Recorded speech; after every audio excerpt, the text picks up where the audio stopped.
Ce que je vais vous dire va vous paraître dingue. Alors il va falloir m'écouter. Parce que vos vies en dépendent.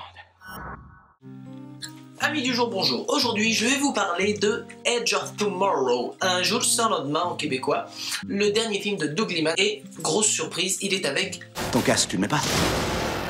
J'en mets jamais. Tom Cruise. Tonton Tom, si vous avez grandi avec lui, vous savez que peu importe les conneries qu'il peut faire, il est un peu là, quelque part. Tom Cruise, ces derniers temps, sa carrière, c'est pas folichon. Oui, folichon.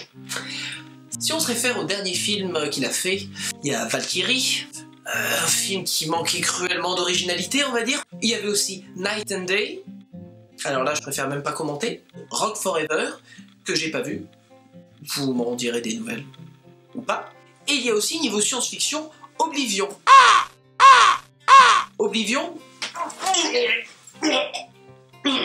c'était pas top top. C'était pourri, c'était de la merde, mais genre, aucune originalité, c'était joli visuellement, mais pourri. Il fallait que ça sorte, je suis désolé, il fallait que ça sorte. Indépendamment des mauvais films ou des films très moyens que Tom a fait récemment, il y avait quand même 2 films à sauver. Le premier, ne me crachez pas dessus, Mission Impossible 4, pas mauvais, original. Il a été fait par Brad Bird, le metteur en scène du film d'animation Les Indestructibles. Et tout de suite, ça se ressent dans le film. Du coup, il y a une inventivité assez originale qui résonne bien avec l'esprit de Mission Impossible. Donc c'est pas mauvais. Il y avait aussi Jack Reacher. Jack Reacher, c'était un film de vigilante, un mec qui décide de se faire justice. Vous savez, un peu comme les films de Charles Bronson, avec un justicier dans la ville, un justicier à la campagne, un justicier chez ta mère. Il a été remplacé actuellement par Liam Neeson avec Taken 1, Taken 2, Taken 18, Taken 47. Vous voyez ce que je veux dire? C'est bien ce que je pense.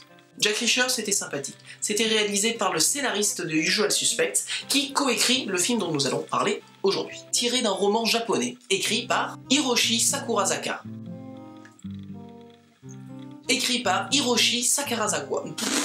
L'idée du roman est évidemment la même dans le film, c'est l'histoire d'un personnage qui continuellement revit la même journée. Un jour de guerre, un jour d'invasion, où il y a des aliens et il faut qu'il les tue tous. Et il revit le jour jusqu'à ce qu'il puisse gagner la guerre. Ou pas. Je vais pas quand même vous spoiler tout le film. Scénaristiquement parlant, ce film c'est une addition très simple. Vous prenez Un jour sans fin de Harold Ramis avec Bill Murray, et vous prenez Starship Troopers de Paul Verhoeven. C'est-à-dire un homme qui vit continuellement la même journée et d'un groupe de gens qui affrontent des aliens qui envahissent. Et Edge of Tomorrow. C'est magique. Pour l'anecdote, vous remarquerez que l'affiche de Starship Troopers s'apparente pas mal à celle des Griffes de la Nuit. Bande de petits copieurs. Qu'est-ce que je fous dans ce rond là? Je vais pas me mettre à faire le langage des signes les mecs. Allô? C'est mieux. Dans ce film donc, Tom Cruise revit inlassablement la même journée. Vous savez parfaitement ce qui m'arrive. Nous combattons un organisme vivant. Ils ont le pouvoir de faire recommencer la journée, et vous aussi maintenant. C'est-à-dire qu'il arrive sur la plage, en Normandie, en France, oui, parce qu'il y a un petit parallèle avec la Seconde Guerre mondiale, assez d'actualité aujourd'hui, vous le remarquerez. Tom Cruise, pour une raison que je ne vous révèle pas, revit donc la même journée. Ça fait la 75e fois que je le dis, j'ai l'impression que c'est moi qui la revis maintenant. Amis du jour, bonjour. Aujourd'hui, je vais vous parler de Edge of Tomorrow. C'est bizarre ça quand même. Alors, le problème avec ce genre d'histoire de boucle temporelle, c'est que ça marche selon un schéma assez classique, assez clair. C'est-à-dire, étape numéro 1, le personnage panique, il sait plus trop où il en est. Amis du jour, bonjour. Ça commence à me faire flipper là. Étape numéro 2, le personnage joue de la situation, il s'en amuse dans un premier temps. Il explore toutes les possibilités. Tu ne t'en fais pas pour ton cholestérol? Pourquoi? Étape numéro 3, le personnage est déterminé à réussir sa mission. Amis du jour, j'irai jusqu'au bout de cette critique, je le jure, j'y arriverai. Étape numéro 4, le personnage sombre plus ou moins dans la dépression. Amis du jour...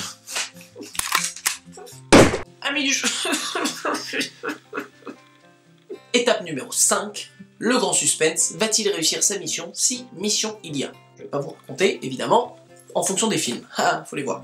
Je vous les conseille d'ailleurs. Un jour sans fin, excellent film. Source Code, pas mauvais film du tout. Edge of Tomorrow, on va en parler. Ce qu'il y a d'intéressant dans ce film, c'est la fluctuation au niveau des enjeux. Je m'explique. Quand on est dans un film où l'histoire principale tourne autour d'une boucle temporelle, les enjeux ont tendance à être évidemment moindres, puisque évidemment le personnage vit la même chose, donc au niveau de sa propre vie, il peut se faire tuer, on s'en fout, il revient au point de départ. Cela, le film joue avec énormément. C'est-à-dire qu'il y a énormément de séquences d'entraînement, par exemple, où Tom Cruise souvent se prend une balle dans la tête, lui-même, pour faire, par exemple, comme dans un jeu vidéo, où il repart à zéro et recommence sa journée pour s'améliorer progressivement. Vous avez une jambe cassée. Non, je sens encore mes orteils. Je crois qu'il vaut mieux redémarrer. Ah, non, encore.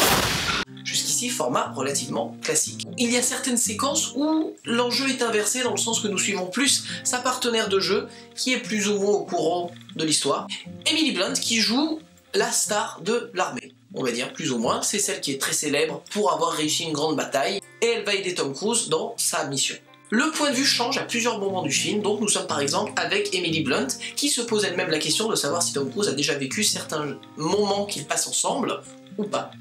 Ce petit changement est assez intéressant. Ça apporte un petit peu de piquant dans une histoire qui a quand même une structure assez facile à deviner. Autre point intéressant, ou au moins assez intéressant pour être noté, Tom Cruise ne joue pas tout de suite Tom Cruise, le héros. Celui que vous voyez dans tous les films, que Dernier Samouraï, Les Missions Impossibles, c'est Tom Cruise et l'explosion derrière lui et il marche au ralenti, vous voyez le genre. Difficile serait un jeu d'enfant pour vous.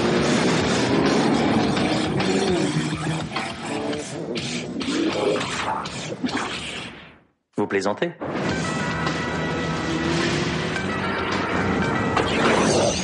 Ce message s'autodétruira dans 5 secondes.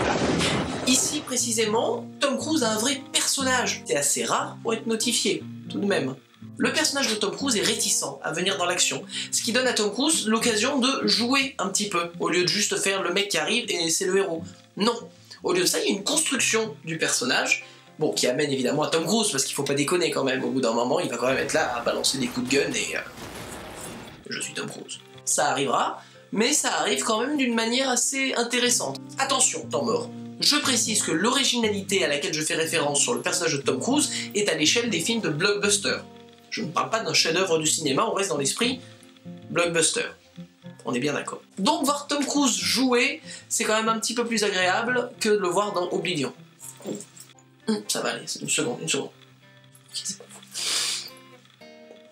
Non, c'est bon, ça va. Enfin, parlons un peu de mise en scène. Le film est donc réalisé par Doug Liman. Doug Liman, c'est le metteur en scène de Mr. and Mrs. Smith, Monsieur et Madame Smith en québécois, et aussi le metteur en scène de La Mémoire dans la peau, le début de la fameuse trilogie devenue quadrilogie des Jason Bourne, où il n'y a plus Jason Bourne à la fin. C'est un autre mec. Et c'est moins bien d'ailleurs, même si on l'aime bien. Bref. Doug Liman, il fait pas de la mise en scène, ni fait de la mise en image, ce que j'avais pas mal dit dans mes critiques à l'écrit. Il fait de la mise en image, c'est-à-dire qu'il fait pas vraiment de la mise en scène, il essaie pas de faire des cadres avec une signification, il suit l'action. Il le fait, c'est son droit, ça fonctionne, on lui en demande pas plus, j'ai envie de dire. De temps en temps, il y a une image ou deux qui sont sympathiques. Ça casse pas trop pattes à un canard, mais c'est pas mauvais non plus, donc c'est sympa. Sans plus. Bien. Le scénario fonctionne tout à fait, évidemment, co-scénarisé par Christopher McQuarrie. En résumé, vous vous dites, waouh, t'as dit énormément de choses positives, pourquoi tu mets pas une note, ouh, phénoménale? Oui mais non, ça reste quand même un blockbuster, un bon blockbuster, mais pas un excellent film, c'est un bon film, un très bon blockbuster. C'est pour cela que je lui ai donné la note de...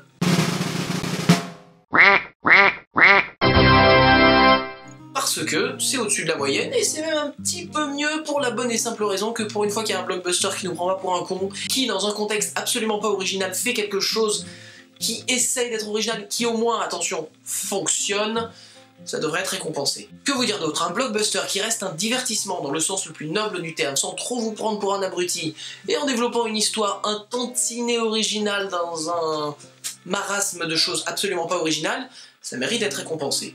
Combien de fois on est venu ici? Pour moi, ça fait une éternité. Hé, sergent! Le nouveau, là!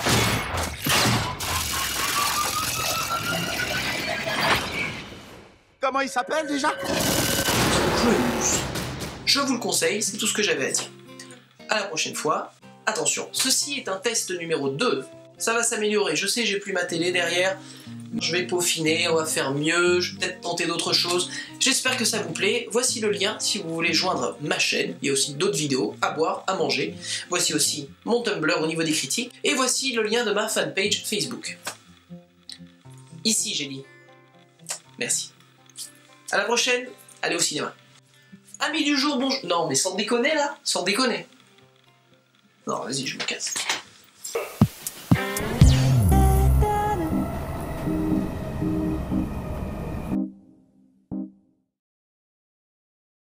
Amis du jour, bonjour. Aujourd'hui, nous allons vous parler... Nous, c'est tout seul.